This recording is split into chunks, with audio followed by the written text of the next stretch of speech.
今月から各本社で皆さんのね、会員さんと企業家の方、そういう方々で募って WAC のゴルフトーナメントというのをね、社長が企画して発信したみたいです。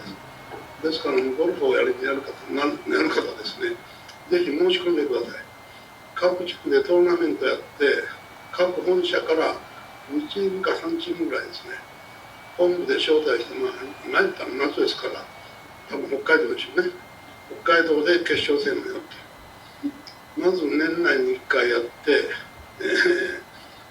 8月か9月ぐらいに1回決勝戦やって、できればね、お正月は2回目のトーナメントでハワイで決勝戦やろうかということでね、ぜひゴルフ好きな方はね、参加していただいたらいいかなと。そういうことで会員の方と北見でゴルフしてましたらね、会長、もうハワイから去年帰ってこられて、先月なんかね、ほとんど休みなく、20何日続けて全国回ってました、セミナーやって。一生懸命回っておられて、毎日、ズームで見てました。ゴルフをやる余裕が出てきたんですね。安心していいですねっていうことをね、おっしゃっていただいて、いいですよと。昨日もかな、僕、社長会議やりましたけど、もう私の仕事終わりました。もうね、早く現金が欲しいなっていう人、待つだけ。待っててください。それで十分ですから。じゃあ、どのぐらい待てばいいか。ね、最短と最高を言います。最高でも年越えることはありません。もう何ヶ月。そうした皆さんが思ったような金額は現金化になります。そこまで仕事は終わりました。だから僕は明日コロナにかかって死んでも大丈夫。しっかり先生が残ってますんでね。ただ最近ね、こういうセミナーもやってないんでね、今日はズームで全国の方にそのこともお伝えしたくて、また特に東京はね、最近本当に前はね、東京中心に全国に広がってた組織なんです。東京はもう本当に1週間に1回ぐらいね、セミナーやってもいいぐらい。それがね、本当にもうこれ、2ヶ月半ですかね。やはり日本の人ですからね、東京が一番盛り上がってくれない感じでね、その東京に一番難民が多い。WAC 難民、敵者難民。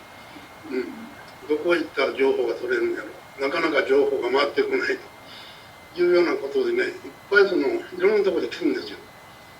僕も東京住んでますから、最近はずっとほとんど東京にいます。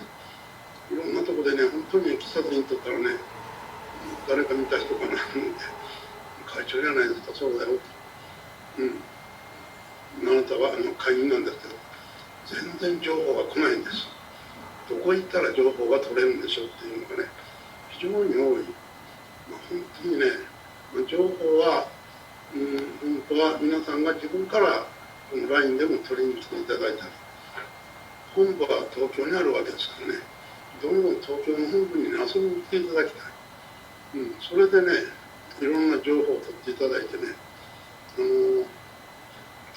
現金化したい人は待つだけ。文句を言わずに待ってください。現金に変わります。ただ、もったいない。僕見ましたね。皆さんも若いし、年配者の方もしっかり。僕全国回ってね、本当にね、年配者の方ね、いっぱいね、我々のこのクラブに参加してね、いろんな事業を始められる、今回。DD フィンティックのこういうものを使えばこういう事業ができますよねということでね、どんどんね、そういう事業を始めていかれる。僕、この3年半前かな、これをスタートするときに、皆さんデジタル革命ですよ。今、産業革命が起こってるんですよ。デジタル革命っていうのは、ちょっとね、入れ歯がね、ちょっとね、馴染まないですよ。今、この前歯医者に行ったらね、インプラントが入れれる心臓の薬1週間やめたら、こんなに心臓の先生、1週間やめていい先生、インプラント入れられるから、OK 言ったらね、あさっての手術が終わったら、今度歯医者に行ってインプラント入れる。そしたら入れ歯を全部捨ててしまう。もっと素直にね、喋れますから。どうしてもね、なんていうのかな、あれを、隙間埋めるやつを忘れたらね、入れ歯が緩くなってね、喋りにくく力がいくからね、ごめんなさいね。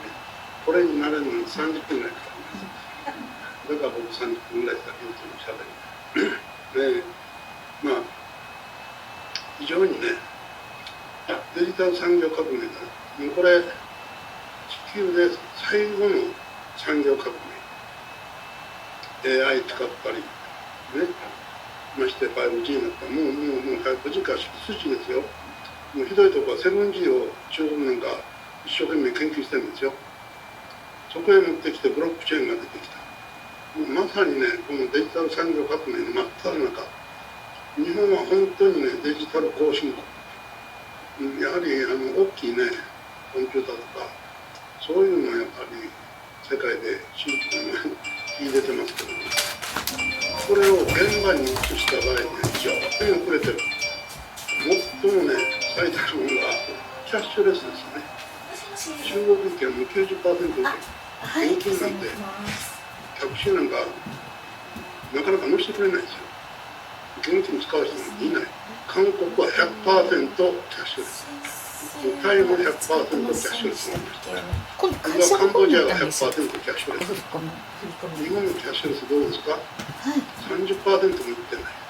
このコロナで現金でコロナが移るかもわかんないよ。だからこのキャッシュレスを使いましょういうことでやっと普及しだしたぐらい。まだまだそれでもね 40% いってない。まして僕一番びっくりしたのがこのコロナですよね。中国なんて本当に今見てどうでしょう。コロナ効くのかな。やっぱりね、大谷君がアメリカで大活躍してくれてる。もうオリンピックもどっか吹っ飛んでしまうぐらいの活躍してるんですよね。球場にいました。5万人ぐらいオールスター来て誰マスクしてました。誰もマスクしてない。ね、それでアメリカはどうでしょう。今コロナはやっぱり僕そのワクチンの影響だと思うんですけど、中国にしてもしっかり、イギリスもそうですね、フランスもそうですね、ワクチンさせてもマスクしなくていいよっていうことで、それが普通に戻りかけてる。それやっぱりそれなりにそれぞれの国がいろんな努力をしてきた。中国なんか特にですね、本当にこのアプリを使って徹底して管理してる。日本もやっとですよ。僕ハワイから帰ってきた時に2週間隔離ですよ、家で。で、成田に着きました、検査しました、陰性だ、2時間待って。じゃあここから発表してるのは、電車使いませんよ、タクシー使いませんよ、迎えに来てもらうしかないんですよ、帰ったら2週間隔離しておきなさいよ、これを言うんですけども、何にもないんですよ。LINE の登録して一歩出たら迎えが来てました。何の報告もない。2週間 LINE で毎日報告するだけ。検査もしない。だけども、やっとね、最近、2週間ほど前ですかね、うちのブドウをドバイまでダイヤ取りに行かして。そしたらドバイで2週間ぐらいね、1週間ぐらいね、外へ出してくれない。陰性証明持っていて。今回ね、帰ってきたらね、2日間、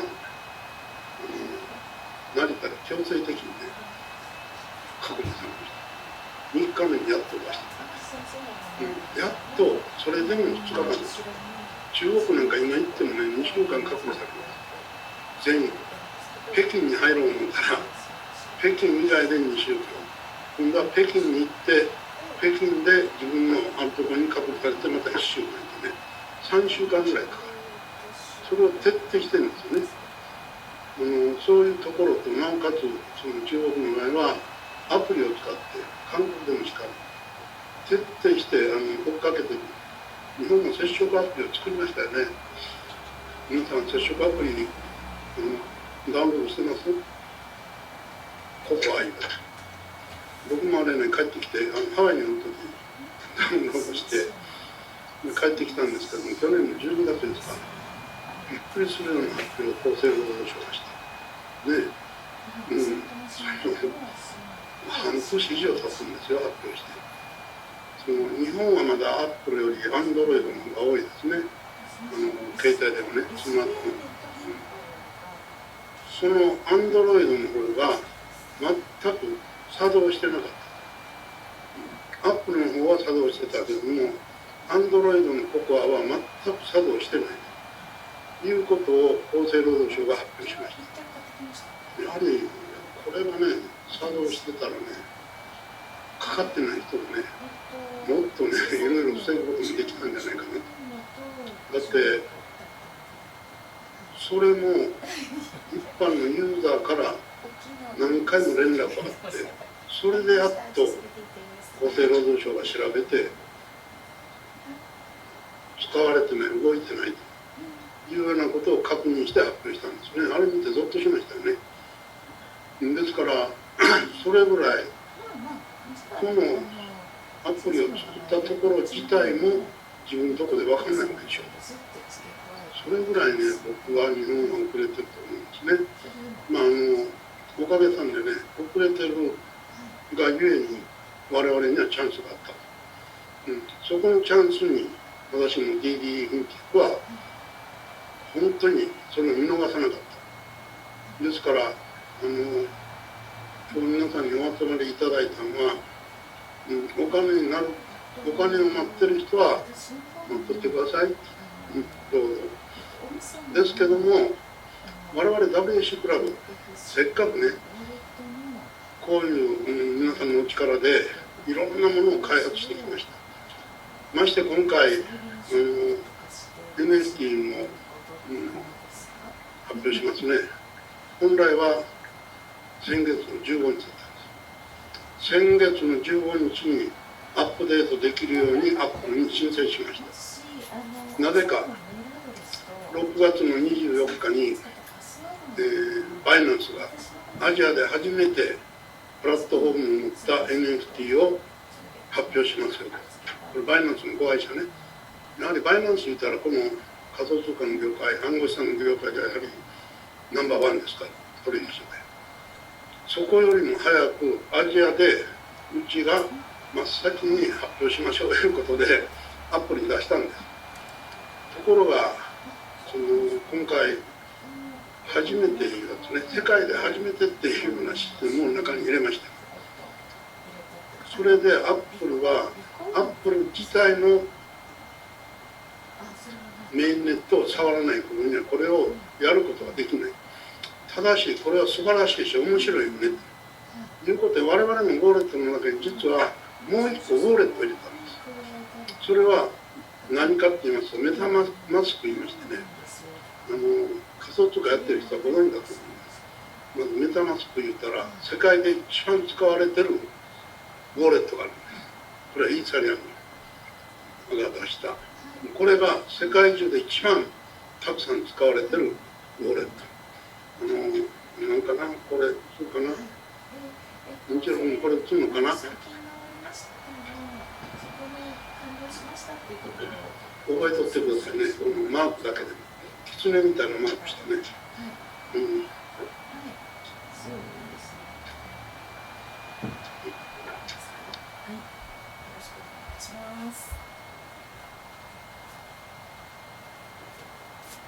これね、メタマスク、これが世界で一番使われてるウォレットなんです。メタマスク、これはメタマスクってね、ダウンロードしてください。これが私どもの DMW のウォレットの中に入ります。だからウォレットの中にもう一つのウォレットが入るっていうのは世界で初めてのことですね。それは面白いいうことで、ですからこの NFT っていうのが来週間違いなく上がります。6番目のアイコンで。これが上がったら、これでそのアイコンを押しますと、ずーっとこう登録したら説明書いてありますから、そうしますとメタマスクを使うか DMW を使うか選ぶことができる。メタマスクを使っていただいても結構ですよ。ということは世界中のメタマスクを持ってる人が自動的に DMW のメインネットに入ることができる。これでアップルを通じて全てが通じてくる。ですから世界中の今メタマスクを作ってる人が我々のウォレットにつながってきます。で我々のウォレットであるオークション、これで決済することもできる。物を買うこともできる。これがね、やはり技術的に非常に難しかってね、やっとテストが先週ビットコインでやり取りするテスト終わりました。イーサリアムでやりテストが昨日終わりました。月曜日にあとは最初ね、ビットコインとイーサリアムだけで取引をさそうになったんですけど、やはり WC 入れなかんやろ。ある程度してから入れよう。使っても使わなくてもね。やっぱりユーザーはビットコインとイーサリアムで喜びますよね。WC より。ぶっちゃけ言うてですよ。WC がビットコインよりイーサリアムの WC がええようにしてまだまだ少ない。世界中。これから多くなりますよ。でだけども入れないかんやろっていうことで、これのテストに月曜日入ります。だからアメリカは火曜日が月曜日ですから。だから火曜日にテストに入って OK 出たら、水曜日か木曜日にはここに DMM っていうアイコンが7つ目にできます。これをね、皆さん活用してほしいんです。これ1点だけどもうね、仮想通貨終わり。もう本当にね、暗号資産仮想通貨本当に終わり。私どもが間違いなくね、ツールとしてね、いろんな事業をやっていきます。価値を上げていく。皆さん持っとくだけでいいの、皆さん。ただ、この仮想通貨よりも、この NFT っていう、まさに3年半前に世界中で3万、4万のその仮想通貨ができました。ほとんど詐欺です。なくなりました。だけどもそれが進化して、ブロックチェーンっていう素晴らしい技術で、これを実用化してビジネスに使えるものとしてできてきたのが NFT なんですね。これはなくなりません。これから本当にこのね、デジタル産業革命のね、ブロックチェーン使った本当に最高傑作の商品が NFT なんです。もうこれだけ今日覚えて帰ってほしい。間もなく来週これが発表されたらこれの使い方の勉強会をしますから、ぜひ参加してくださいよ。皆さんが分からなくてもいいね。皆さんのお子さんなりお孫さん、学生でもいいです。ぜひ呼んできてください。喜びますから。もうゲームなんかやってる場合じゃない。これを覚えたらね、本当に皆さんのね、お子さんでもお孫さんでもね、これから非常に役に立つ。もう本当に誰でもね、これを使ってね、ビジネスができます。自分を世界に向けて発信することもできる。まして我々のこの NFT っていうのは本当に世界で初めて、普通はデジタルしかできないよ。これが我々は普通の保険もできます。これは若干遅れますよ。来週発表するのはまずデジタルだけ。普通の NFT と一緒。今発注して大体3週間ぐらい出来上がっています。我々は特殊 QR いうのを開発しました。これはもう特許を取ってます。先ほどちょっと一郎君が説明した見えない QR コード、その見える QR コードもあるんですけども、この QR コードをブロックチェーン化しました。ですから偽物ができない QR コードね。これをつけることによって普通のものも、これだって無地でもいいんですよ。これでもいいんですよ。皆さんがお持ちになってる時計でもいいです。皆さんが持ってるダイヤでもいい。ネックレスでもいい。自分の大事なものを全て NFT 化できる。これは世界で初めてです。ですから今私どもの元に日本のオークション会社、今、僕は2社ほど交渉してる。それを独自で独占でやらせてくれる。他はそういうデジタル、そういうものだけだけども、全てのものを NFT にできるっていうのをオタクだけだということね、これが売りになりますから。簡単にね、もうこれだけ覚えて帰ってほしいがために僕今日来たんです。NFT とはどういうものか。WCA がありますね。これブロックチェーンを使ったコイン。今10億枚発行しました。足らなくなったからあと1億枚作ろう。できないんですね。コインっていうのは、トークンっていうのは、1回10億枚作ったらもうこれで同じものができないんです。1回で作るんやったら100億枚でも作れる。ですから地域トークンが各地域であるトークンが100億枚作ってます。100円で。1000億枚でもできる。だけども1回10億枚作ったから、もうこれ以上は WCA はできません。これがブロックチェーンを使ったトークン、コインなんですね。これを頭の中に入れて考えてほしいんです。NFT っていうのは、皆さんが自分のお持ちの例えば時計を、これを NFT にしたい。じゃあこれを NFT にするときに何個作るか。10個作ってもいいんですよ。これに NFT で作って、くっつけて。ほとんどが1個ですね。1個作ります。これをこの7番目のアイコンで DMF っていうアイコンね、ここを押しますとずーっとこう順番に出てきますから、やり方が。皆さんが入れたい情報、例えばこの、時計は10年前にどこのお店で買ったよ、ローレックスだよ、製造番号何番だよ、皆さんが入れたい情報を全部書き込みます。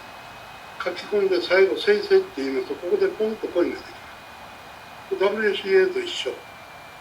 我々の DMW のメインネットで作った皆さん独自のコインが一つ出来上がる。そうしますと、このコインはもう2個と世界中で誰も同じものを作ることができないんです。ですから、これで保証される。ですから、イギリスかどっかの経済学者が言いましたね、NFT が出た時に。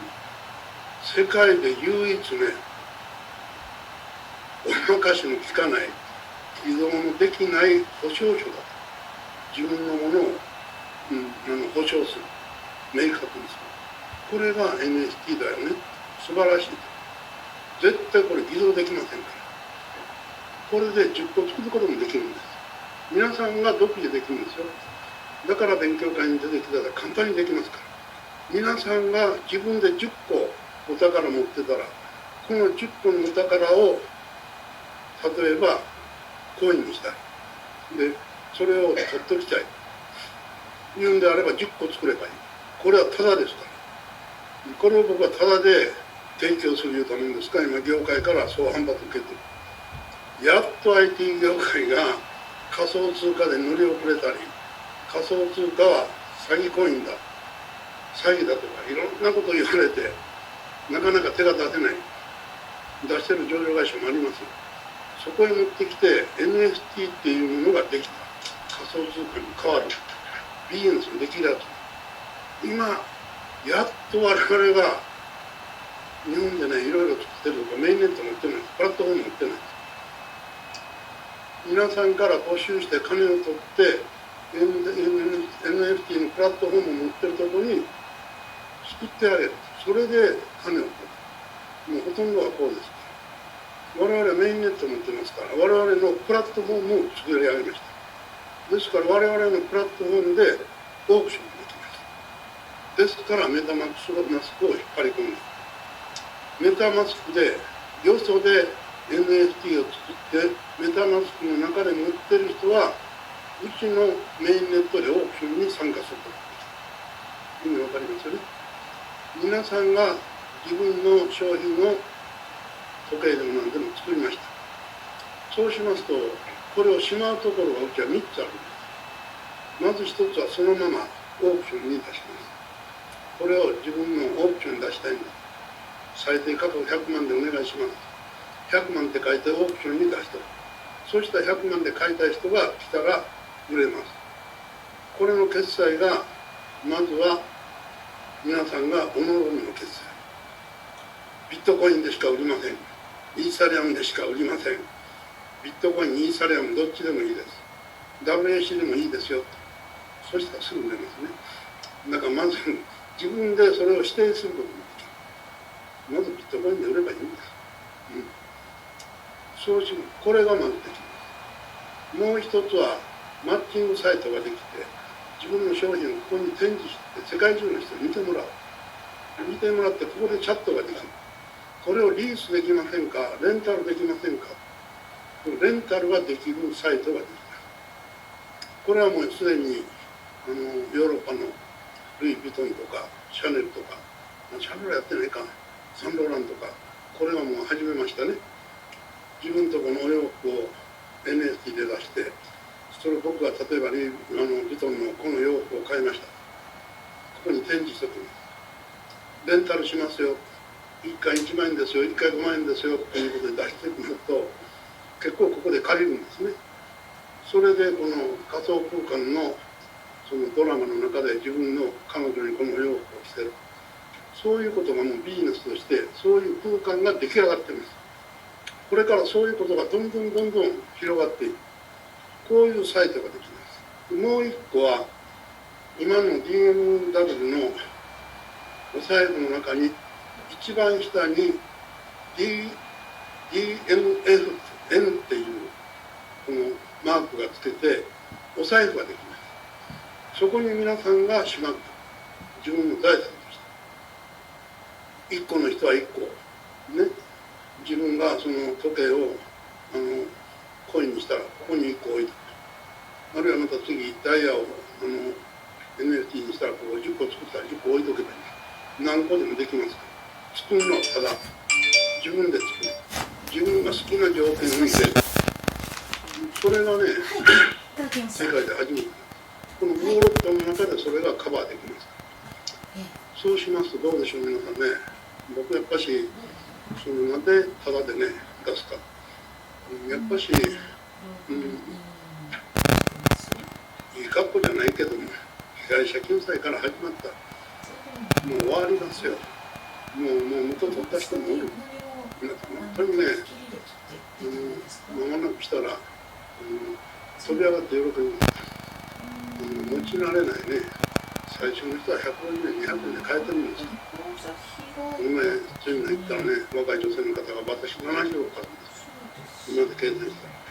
どうしたらいいでしょう。いや、自分で考えなさい。無駄遣いしないように。みんなのために使いましょうっていう話をしたんですけど。例えば日本には美術大学たくさんありますよね。美大の学生、あるいはデザイン学校いっぱいあるじゃないですか。そういう方々にね、やっぱり絵描く人は美大の学生はね、自分が描いた絵をみんなに見てほしい。これをただでね、学生さんに NFT でね、作ってあげて、これを世界中にポンと出してあげればね、誰かの目に留まってね、必ず売れます。そういうね、だから僕はね、すごいね、日本人だけの目じゃなしに、世界中の目がその学生さんの絵にね、向いた。世界中今人口何人ですか？今日本だけやったら1億人。これがアジアだけでもね、20億、30億人の人がね、これを見ればね、その中に、これがいいないう人1人ぐらい出てきたらね、すごいことになる。そういう方々に利用していただく。皆さんの周りにも美大の学生もいらっしゃるでしょう。デザイン学校行ってるお嬢さんもいらっしゃるでしょう。デザイン学校でデザインしたね、自分のお洋服が、これを NFT にして出せばね、もうそれこそヨーロッパのブランドの人がね、目をつけてこれいいねって言って買ってくれたのかな。特に設計士なんか特に。日本の設計士っていうのは世界中からね、非常にみんな活躍してるから、いい設計をしてるから、安藤忠雄とかね、みんなが注目されてる。日本人の設計屋さん、皆さんの周りに建築屋さん、この中にも設計屋さんがいらっしゃるかな。会員の方でもいらっしゃいますよ。例えば皆さんが家を建てる。設計頼みます。1枚だけの設計図じゃない。3つ4つの設計図書いて、その中から選んでいく。1個選んだ残ったやつはもう次にまた使うけども取っときますよ。だけどこれを NFT にして世界中に発信すればね、日本人が設計した建築設計図、これが欲しい人海外必ずおります。そういうことでこれ一つで簡単に世界中を相手にビジネスする。それが NFT ですから僕美大、あとは音楽学校行ってるお嬢さん、音楽学校で自分で楽曲を作りました。今まではどうすることもない。これを世界中に聴いてもらうことができるんです。 NFT にして素晴らしいじゃないですか。昔我々が若い時にパソコンが流行りました。僕らの年代の方は見てますよね。砂漠の真ん中でね、これ一台で勝者だと。パソコン一台持って砂漠の真ん中でね、世界中相手に商売ができる勝者、パソコン一台。そういうコマーシャルが流行りましたけど、まさにスマートフォン1個で世界相手にビジネスができる。自分をアピールすることができる。それがこの NFT なんです。これ僕ね、デジタル産業革命の最たるもの。これを我々は真っ先に作ってしまった。もう今バイナンスはさっき出ましたけど、負けません。中身は全てのものができる。後発で出しましたから。イーサリアムが出た時に韓国の開発チームと電話した。ちょうどこの75億のあれが終わった後ね、ニュースが出た後、デジタルアート75億で入札されました。もう夜中に韓国ポンと電話した。作るんですか？作る。もう彼らも情報はね、やっぱり僕も韓国の開発も毎日ね、2時間3時間ね、世界中のね情報を取ってるんです。この暗号資産に関しては。暗号資産に関しては世界中どこにも負けたくない。必ずどこもやってないこと。それをやっていきたい。よそが先にやったらそれを超えるものを作って我々は出していきたい。この分野の戦いをしてますから。ですから今いろんなところがもう一個やりましょうね。もう僕ね、こういうやるからいかん。これもうここだけね。これ映んないね。映った。これ何でしょう。DD ウォーレットって書いてある。DD っていうのはまさに私どもの会社ですね。このウォレットがもうすでにダウンロードできるんです。我々の会社の名前を付けたウォレット。ここにもうすでに一つ DD コインを作っています。このウォレット、これ取らないでください。自分でダウンロードできます。このウォレットとコインをある企業にうちは納品しました。それが私が言う、ここまで来てるけど言えない。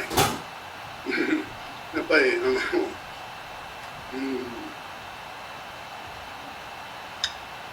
手とのね契約なんで、勝手に言うて一回ちょっと怒られてね、また遠回りしたんですけど、これ間もなくね、今テストやってるの、間もなく発表されます。これ発表したらそれだけで我々の会社もそうだし DD っていう我々のウォーレット、これが3ヶ月4ヶ月したら私どものウォーレットとつながります。そしたらこの企業が発表しますから、もう事業計画を発表しました。ここの会社は仮想空間での事業をやります。3年で5000億の利益を目指してますというのをある企業が発表しました。そこの元になるコインとウォレットを我々が作ってるものです。そのために神野さん、ファーレンと契約させてください。日本を代表する企業、日本を代表する企業、世界を代表する企業って言ってもいいんですよ。だから僕この前久しぶりにファーレンに電話しました。こういうことで来れませんか。神さんごめん。今回オリンピックでね、日本政府も制限してるんです。日本に入る人。中国政府もそのついていく人制限してるんです。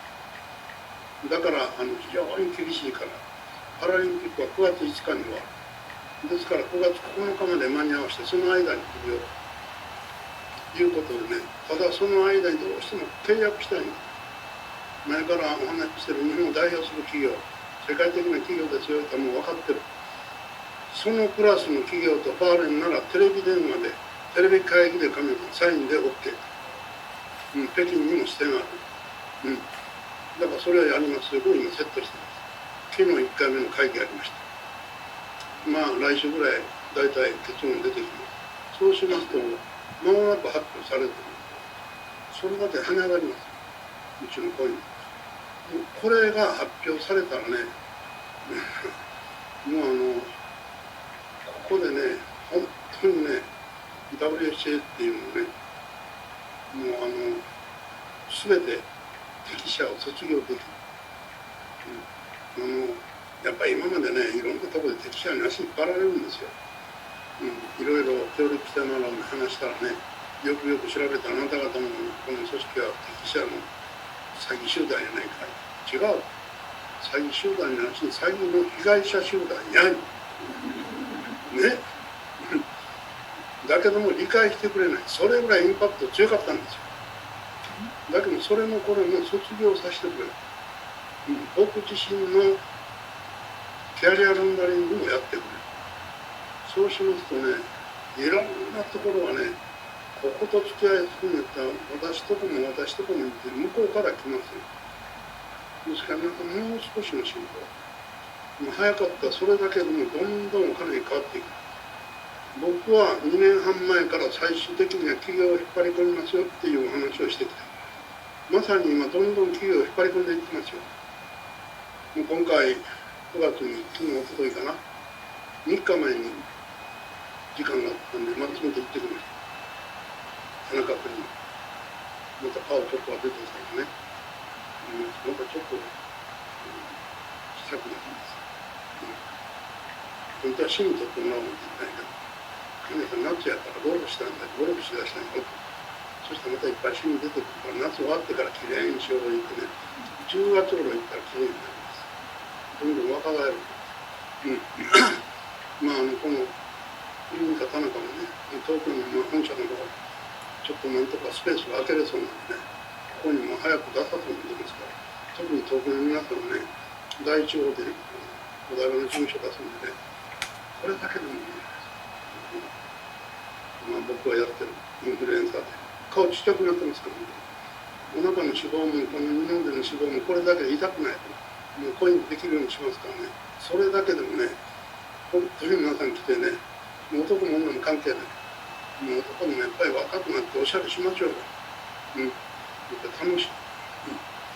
だからそういうことを進めていってますから。今までお話ししたことは何にも止まってない。必ず進んでいってる。ただしね、やってることはすごい。毎日460億からお金のないとこでしたからね、お金かかるじゃないですか。お金は仕事のスピードを上げる道具なんです。僕に言わした。今ここに100億あったらね、はい、明日から皆さんどうぞってね、もうバーッとこう全て現金ができるようなこともできますよ。だけどそれをお金がない時には人の力、みんなの力を借りて知恵出して、ね、そういうものでこう組み立ててやってきたわけですよ。そこのところはご理解していただきたい。ですから昨日社長会議やってね、俺の仕事終わったぞ、あとあなた方がもうちょっと頑張ってよいうことでね、社長に葉っぱかけたとこなんです。コインもそうでしょ。先月で今月からワンコインしか売りませんでした。新しく入った人は本部から出すのがワンコインだけ。2個くれて嫌や。それも3万円。だからワンコイン以上売ってる人はね、これ違反。逆に。逆に売ってもいいんですよ。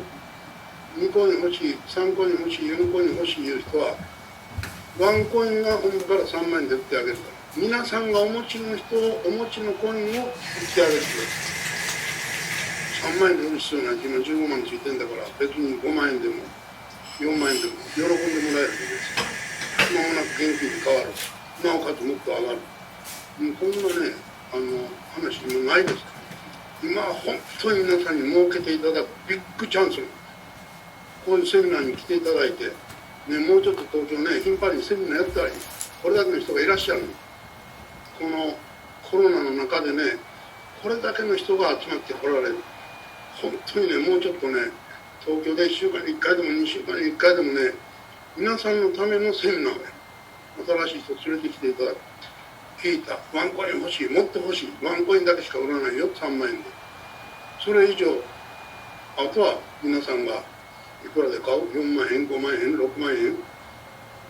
まあ、3万円以下で売ってあげてもいいですよ。皆さんのお持ちのやつをね。皆さんのお友達。そうやって現金化するのはいくらでも現金化もできる。普通はそうなんですね。仮想通貨に。仮想通貨いうのは、発行体が現金に変えてくれるのが仮想通貨じゃないんです。ビットコインでも。誰が作ったかわかんない。世間が価値を認めて取引所で、はい、俺も欲しい、俺も欲しい言うて、勝手に取引をして現金化してるのが仮想通貨です。我々はそれをこういうふうにしてセミナーもやって、なおかつ皆さんが現金化できやすいように、今度はもっと我々も本当はお金いっぱい欲しいですよ。お金がいっぱいあったらもっともっと皆さんにいいものを提供していく。早くやっていく。ですけども利益は取りません、ほとんど。本社制度を取りましたから。ですから、それをワンコインしか売ってはダメだよ。ワンコイン以上買う人は今会員さんの持ってるやつを現金化してあげなさい。ここまで丁寧にやってくれる仮想通貨の会社なんか世界中にただの一社もありません。我々はそこまで責任を持ってやってる。金融庁が何言おうが、官に言おうが、金融庁まで僕乗り込んでいって文句言いますから、なんでやったらあかんのか。だから、それはね、皆さん誤解しないでください。いろんな人が、いつ現金かなの、いつなの、今なるっていうのはそうなんです。今なるように価値を上げていってあげる。より高く売れるように日々価値を上げていってる。世界のどこにも負けないように日々勉強してます。ですからこの NFT だけでも皆さんに覚えてほしいの。皆さんが理解できなかった皆さんのこの関係なし、会員の人のね、お子さん、お孫さんぐらいでいいんですよ。お孫さんでもね、高校生も大学生もいいから呼んできてください。勉強させてくださいね。でウォレットを作ってワンコイン上げて、そこで NFT を作らせてください。自分の作ったおもちゃでもいいし、何でもいいし、皆さんのお孫さんが持ってるカードでもいいんです。ね、今カードがものすごい NFT で値段がついてますね。そのカードを NFT にしてポンと出したら、1万で買うたやつが10万円になったとかね、そういうこともできる。これはね、デジタル時代に皆さんのお孫さん、お子さんをなじます意味でもね、最先端の技術ですから、ぜひ覚えさせてほしい。こういう勉強会に連れてきてほしい。おばあちゃんこうだよ、おじいちゃんこうだよ、こういうふうにして、今度これを NFT にするよ。ゲームやってるからよっぽどね、プラスになりますから。イーサリアムあれだけ大きな会社になりました。最初作った人間はどうでしょう。10代の少年ですね。今はイーサリアムにいたらまさにもうビットコインを超えようとしてる。中国はビットコインよりイーサリアムが今後メインになります。中国人はビットコインを捨ててイーサリアムに走る。この情報入ってますから、イーサリアムもっと上がりますよ。うちより安かった3万4万のイーサリアムが今15万20万バーッと上がってきましたね。ビットコインが落ち出してから。ビットコイン形ないんですよ。だけどもイーサリアムは形があるんです。ツールとして使ってるんです。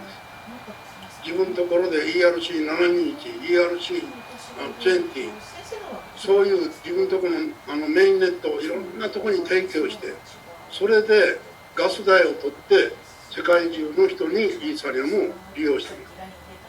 イーサリアムのメインネットを利用することによってガス代が入っている。これであれだけの巨大産企業になった。我々も全く一緒じゃないですか。我々のメインネットと我々の開発でもってこれから世界中の人にどんどん利用していくのだ。特に日本、アジアの人には利用していくのだ。今回の NHT でもね、早くできました。僕、夜中に出ました。75億の韓国電話したら、もう電話かかってくると思ってました。会長やるんでしょ、やるよ。どんだけできる ?6 週間ください。イーサリアムがやって2番戦時だから、世界で初めて向こうの欠点を全て取り除いてやる。それを作ります。それがこの NFT です。ですから、ガス代も安い。無料で提供できる。もちろん、作ったやつを動かすときにはガス代取りますよ。これはイーサリアムの10分の1以下。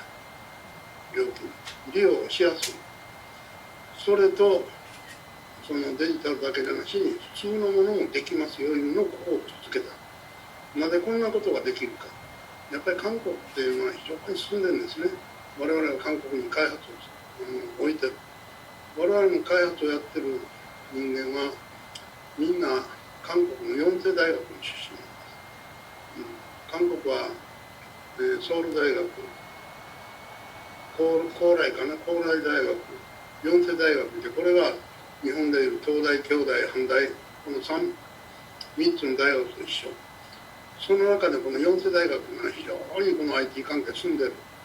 この4世大学の開発チーム、研究スタッフ陣が今までサムソンを支えていた。だからサムソンはだからいろんなもの、特にこの携帯に関してもアップルより早いですね。サムソンがギャラクシー出した、それを真似してアップルが出している。これはね、4世大学の研究開発のチームが全部ここでサムソンの開発やってるんです。今回そのチームが我々のパルナスタワーに来て面白い。一緒に作りましょういうことで3交代で作ってくれた。条件としてできたやつを韓国に使わせる。韓国の国にこの NFT を使わせる。だから韓国の国はもうこれが出来上がって使えない。国として使っていく。こういうスタッフを引っ張り込んでやってるんですね。ですからすごいやつができてますからね。ぜひね、皆さんね、これを利用してください。自分の財産をここにちゃんと登記してね、置いとくのもよし。これね、皆さんよく考えてほしいんです。僕はあと3年5年したらね、商品に NFT のついてない商品なんかね、売れなくなる。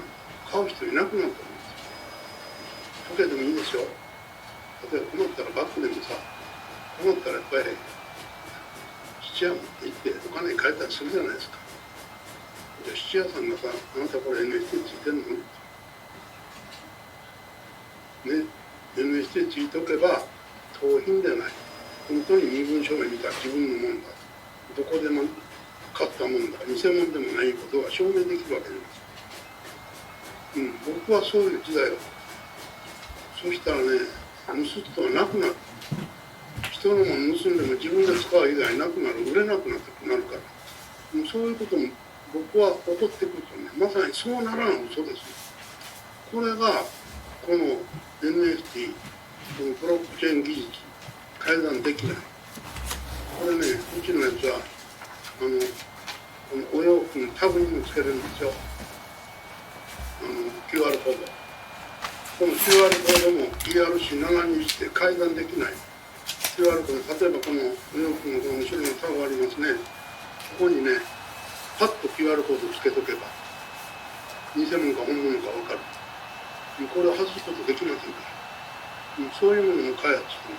これも721の、ブロックチェーンのついたタグを開発してですからこれから岡山のねとか、皆さんの中でね、この前僕東京で事業者の方の50人ぐらい集まられたかな、会議をやりました。いろんな仕事なさってた。だからその仕事なさってるやつを申請してください。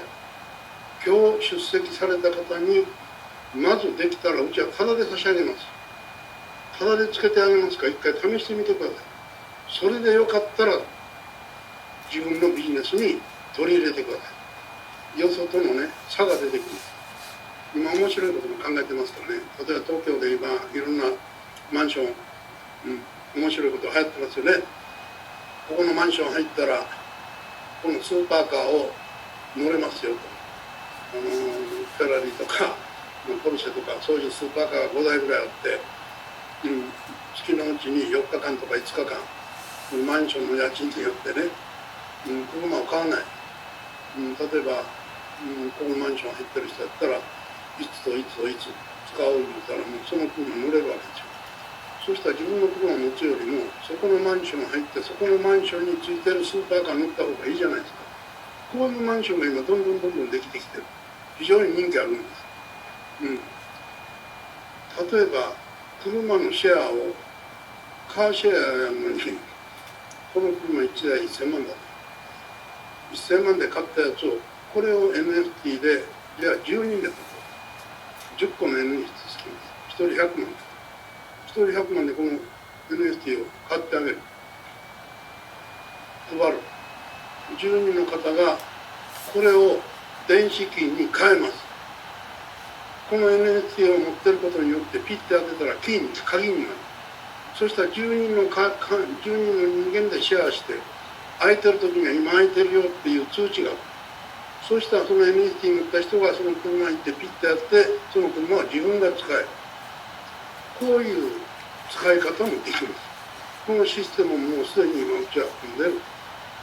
家のシェアハウスを持とう。マンションを共同で買おう。車を共同で持ちましょう。そしたら NFT をみんなで作るときに10個作る。あるいは金持った人が1000万の車をね買って10個の NFT を作ってそれを10人の人に100万で売る、ピッと送ればしまいですから。それを持った人が鍵で使えるわけですから。こういう商売もできる。こういうビジネスのシステムも今作ってる。もうあと何ヶ月したらねそういうことがいっぱいできますから。いろんなここにビジネスチャンスも出てきます。それと本物だっていう保証もできますのでね、僕はもうこの仮想通貨っていうこの仮想通貨なんていうのは本当にねまさにイーサリアムと一緒で WC っていうのはそういう事業のツールになっている。今回たまたま昨日、僕緊急で社長会議やりました。ちょっとね厳しい会議をやったんです。もうぼちぼち頑張ってくれよって本社長にもねみんな任してるけど、俺の仕事終わったよと。アメリカから電話来た。いつアメリカに来るんですかって。トランプドネーション。これ財団作らないかん。財団作るのに本当は10億円以上かかるんです。それをね、僕探させた。安くで。本当にね、5000万ぐらいでね、買える財団を探して見つかった。財団見つかって今いろんな動画を作ってます。トランプさんも入れてドネーション用に、それ持っていかないから、だから早くアメリカに行かしてよと、いうことでねどうでしょう。これトランプさんも表出てきたしました。僕はね政治活動する気は一切ないですよ。最初から言ってるとトランプって言えばねアメリカ行ってトランプドネーションいうことでトランプの名前使ってね寄付金するからね何千万人の人がね寄ってくるんですよ。まずただそれだけ利用しただけ。一か八かの勝負出た。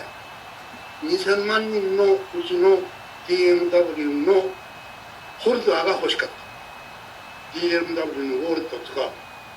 世界中で2000万人おったら嫌が方でももうここにある決済代行会社ができようができないがここにあるついてる15万20万この値段でね平気で取引ができて動くんです。今うちが出てるコインの数からしたら市場に。だからこの2000万人を作るのにコツコツやるよりも、おいトランプを応援して悪気は働きますからね。お金持った人はそういう知恵はありません。僕ハワイで君にとってはね、トランプのね選挙の結果からね、すごいな。トランプが訴訟するのにね、お金が足らんって言うたらね、トランプのサポーターが3日で100億集まって、もう今も集まってますよ。すごい馬力。この方々にこの国を持たせてあげたらもっと集めるやろうなと。それでトランプさんを4年後に3年後に大統領にしたら、この国に持ってる跳ね上がりますよ。トランプは義理を忘れるような人間じゃない。その時に一番トレンドなのがトランプ。一か八かチャレンジしよう。それでチャレンジしてトランプドネーションをバーン打ち出して、いつも言うてる通りね、泣くまで待とうおとといですか、泣かぬら殺してがおとといですか、泣かしてみせようおとといですか、今回は泣かしてみせようおとといです。最初トランプドネーションのところでパーン上げたらすぐパーン電話ありましたね。文句の電話。それは文句言いますよ。自分の名前勝手に使うてね。特に一番起こったのが第38代の、連邦造幣局の局長。彼が勝手に人の名前使うな。ポンと怒ってきて訴訟する。うちに怒ってんですかって言ったら、いや JCU の相場に怒ってる。相場は勝手に俺の名前使う。相場関係ありません。あれはレスです。相葉君が最初は来ましたよ。で一緒にやろう言って。だけども彼は嘘をついてた。だからレス V を作ったけども、レス V を彼に渡さない。彼も払わない。だから今レスは消えたでしょ。レス V だけ。それで僕は彼を窓口にしてポーンとつけて、相場じゃないです、JCU の。そのアメリカがあった、そこを窓口にして話したらボンベオが出てきた。いい考えだね、素晴らしいね。日本で代理人を作れ。日本の上場企業を前に立てて、なおかつアメリカのロビーストを雇って交渉させて。じゃあ財団を作ってくれ。素晴らしいことだ。我々協力しよう。で真っ先飛びついてきたのがアダム・ルーズベルト。黒人の若い子ですけど、アメリカに皆さんね、お知り合いがおったら聞いてください。アダム・ルーズベルトといって若い黒人の子人気あるか、今トランプ以上に人気あるぐらい影響力あります。彼もともと共和党の出身の議員です。彼が今でもね、アメリカでもううちのホームページ上がってるんです。いつからやるんだ、いつからやるんだいうこと、今の受け答えは全てルーズベルトがやってくれてる。ですからアメリカは法律基地ですから、またここにポンと財団に資本金積んだら、その日からスタートです。その日からルーズベルトはもうテレビでバンバン喋ります。あっという間に1000万人、2000万人できます。これもね、やってみな分かる。いうことで僕は一か八かで勝負かけた。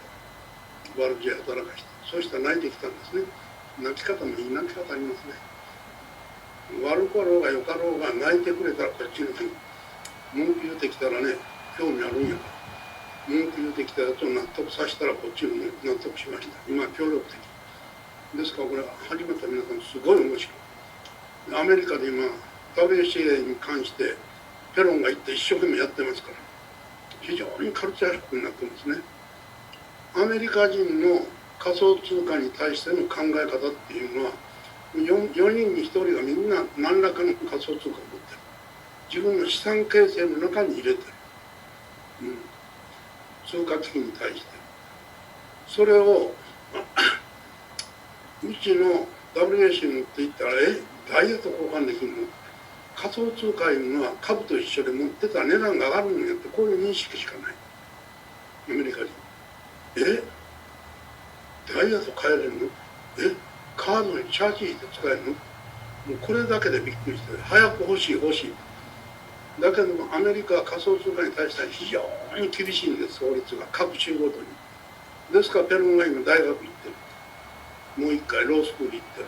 もう一回彼はもともと弁護士もやってるから、全部今法律を調べさせて自動的に今回レス V でトランプドネーションがスタートしたらみんな WC は買わないから取引で買う方がいいですから海外ですからですからアメリカでも取引ができるように各州でこれから順次許可を取っていきそうしたらね大爆発しますよですから何らね心配ない先々のことは本当にね我々のコインが生き残りました生き残って僕は仕上がった道筋はできたまして今回お話取りましたけども、このねさっきの青いウォレットのところの契約でねパーレに電話した時に「神さん9月に行くよ」でどうしてももうショップをオープンしたいんだとパーレンショッ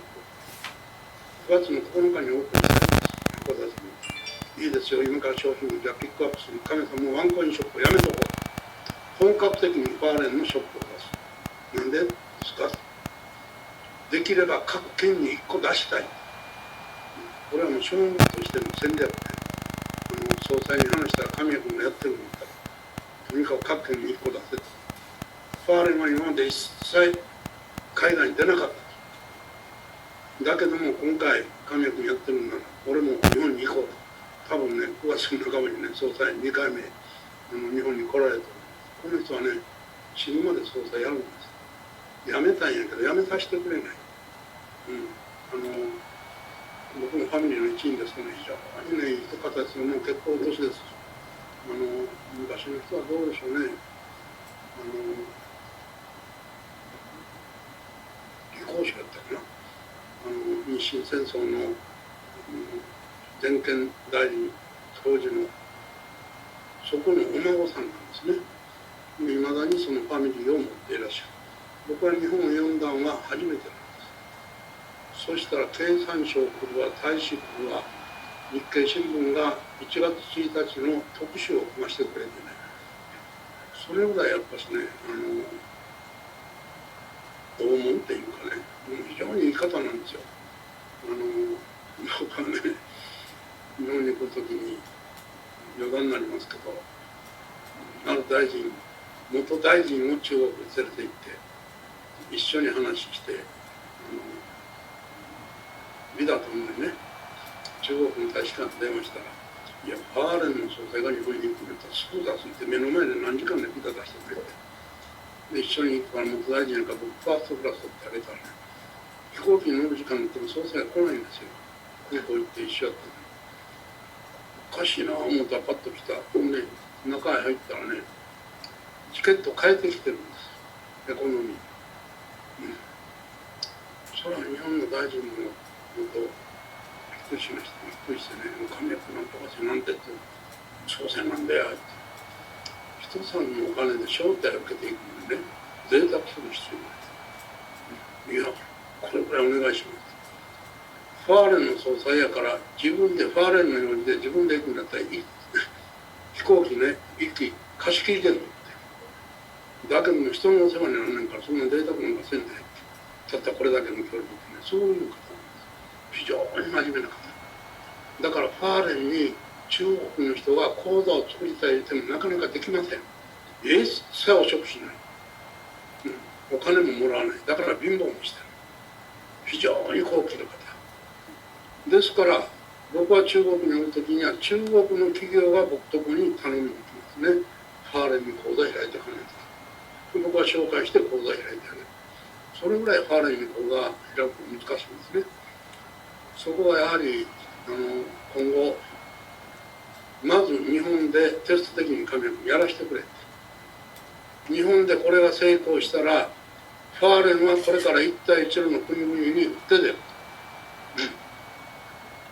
ウォールマートに負けない世界一の名実ともに世界一の小売業者になるために一帯一路の国々に全部ショップを作ってやるからそのまずテストケースとして日本でやらせてくれと神谷君管理してくれ君とこの会員さんとその各地区のリーダーいいじゃないですか向こうは管理出すんですからですから僕松本にビル1個買いましたね。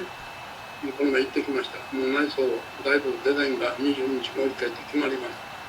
一番上はもうこれ、2番目は普通のところ。もう各回入るのが決まりました。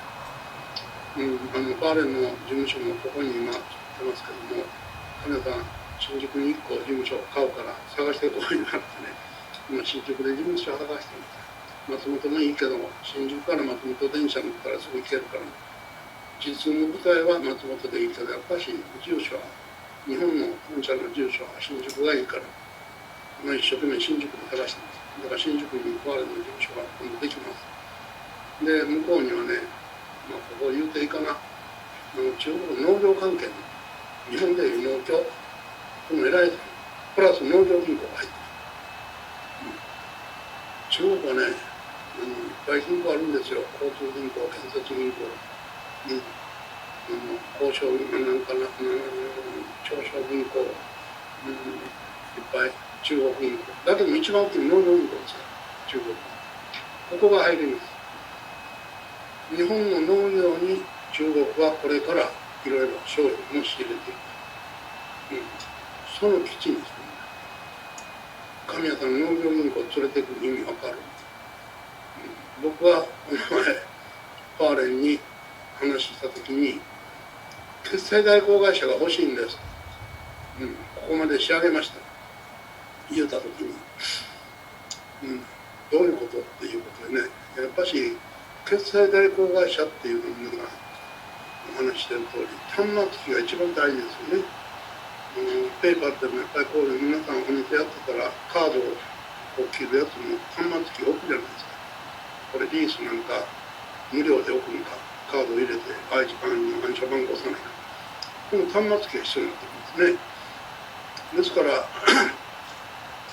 いい端末機を持ったところはどんどん伸びてきて、彼らは手数料取るだけであんだけの大きな会社になったわけですから、一時期金を立て替えて、それが決済代行会社。あんた今それ何っていうか、いやいや違うんだと。仮想通貨だけの決済代行会社を僕は作りたいんです。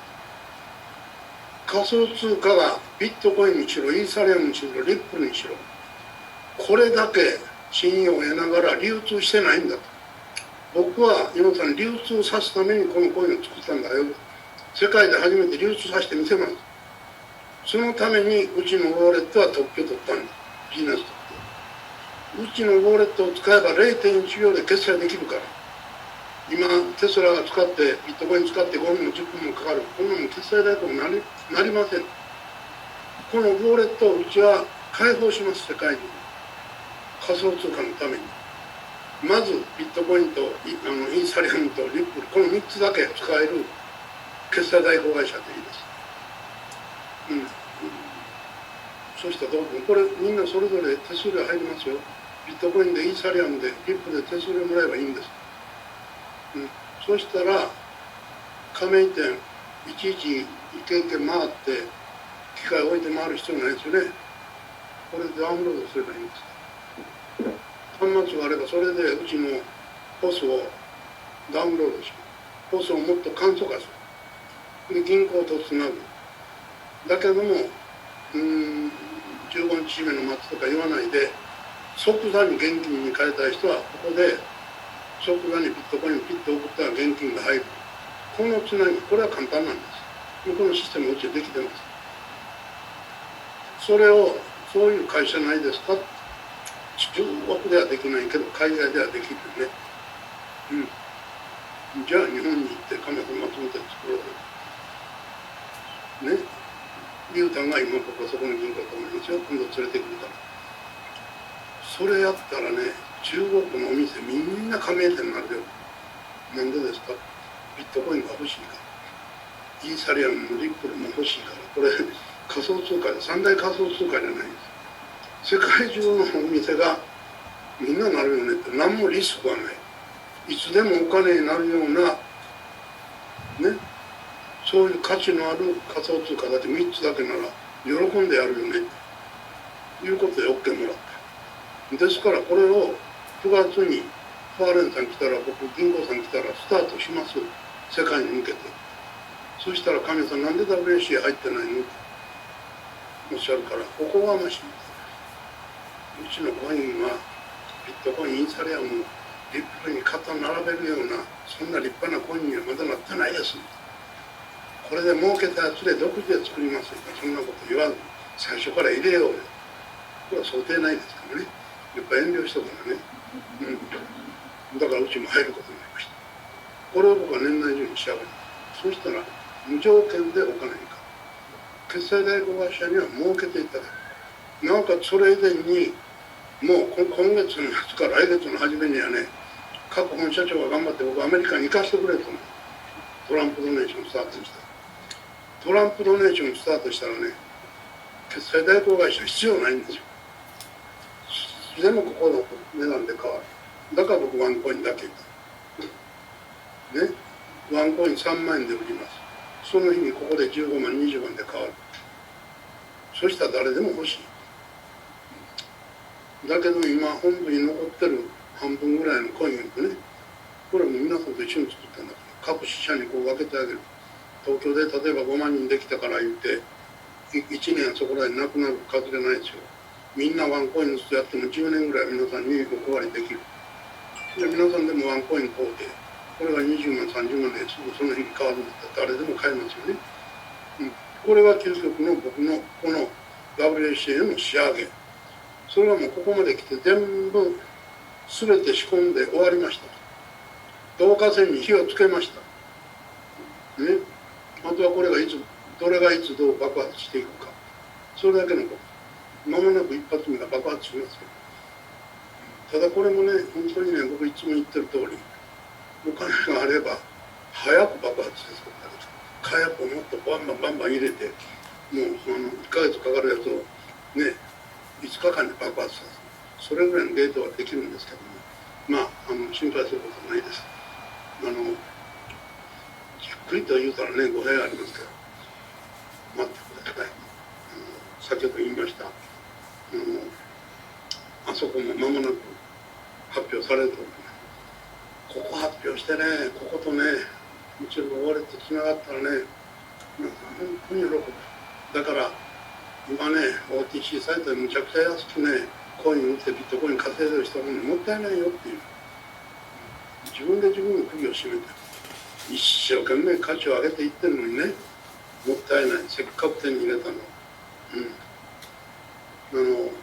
まず本当にね、ここがつながったらね、コインを皆さんたくさん持ってる人ほどね、いろんなとこ行ける。まずもう世界中回れる。いろんなものも買えます。いろんなところは参画していきます。そこまで仕上げてきましたんでね、ビットコイン皆さん10年かかってるんですよ。今の中まで10年以上。我々3年半じゃないですか。ましてお金を作ってるんです。お金を作り出してるんです。いつも言ってると。ですからもうここまでなりました。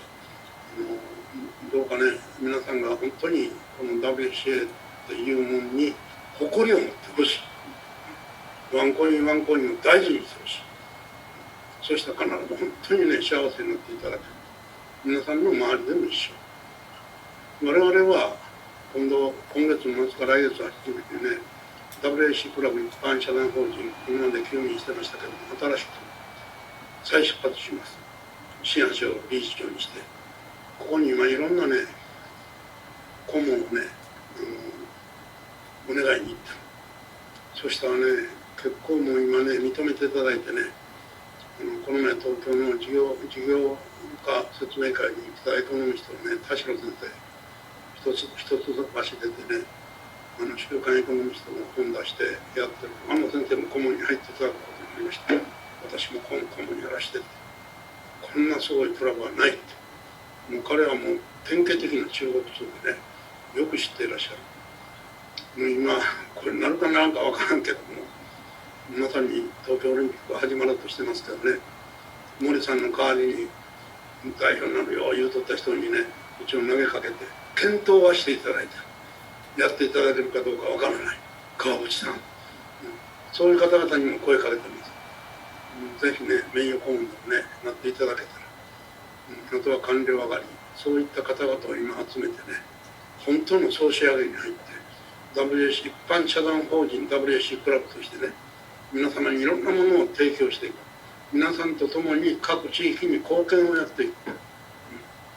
本当に地域の人に喜んでもらえる。そういったものに仕上がってきた。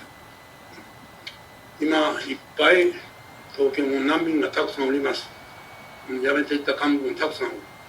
辞めていった幹部がしょうもないコインを持ってね、また詐欺をやろうとしてる。皆さんのとこあったらね、気をつけてください。幹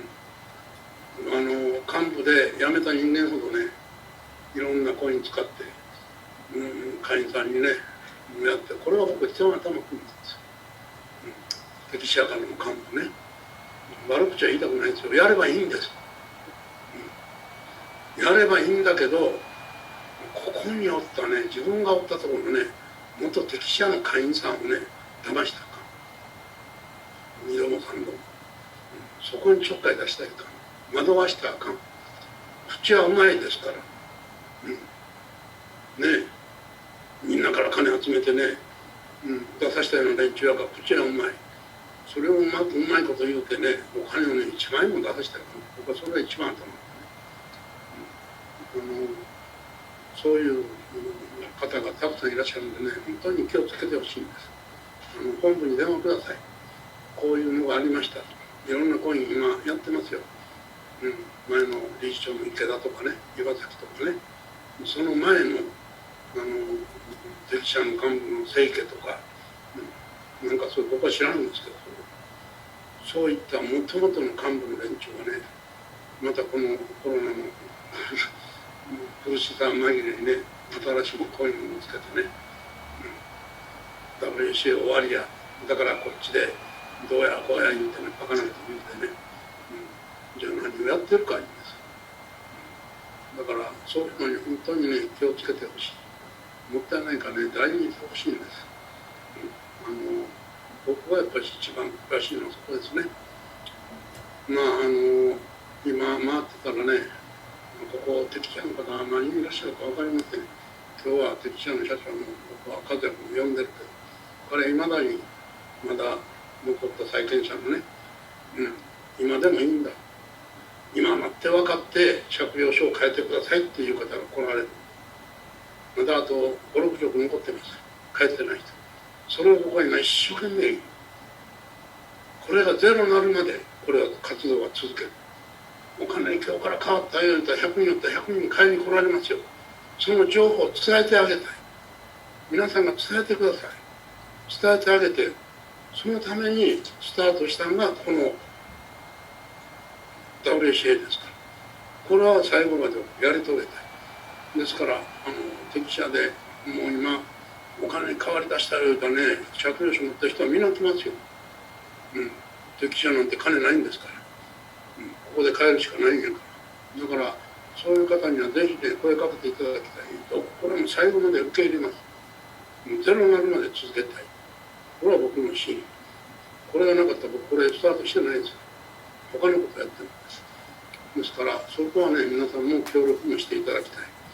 回ってた中にはね、私、実は敵者の時は儲かってたんですという方もいらっしゃるんですね。よかったね。ただ僕そういう人にねよく言うんですけどね、敵者の時に儲かった人もおるでしょう。敵者の時儲かってんやったら後味悪いでしょって。あなたが儲かってるから460億の被害者がおるんですよって。頑張りましょうよと。これで助けたらね、みんながハッピーじゃないですか。これで460億の債権者を救ってあげたら、敵者の時にこれでも儲かった。WC でも儲かりました。なおかつ敵者でも儲かりました。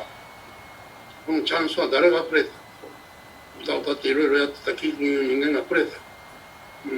本人は捕まって今刑務所行ってる。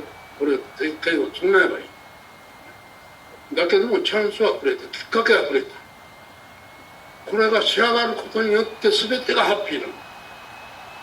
これでね、僕はね、前ね、一緒にやってたね、理事長ね、若いね、彼らがね、敵社の時儲けててね、辞めていったんすらあっても、彼らこそ最後までね、石にかじりついてもやり遂げないか。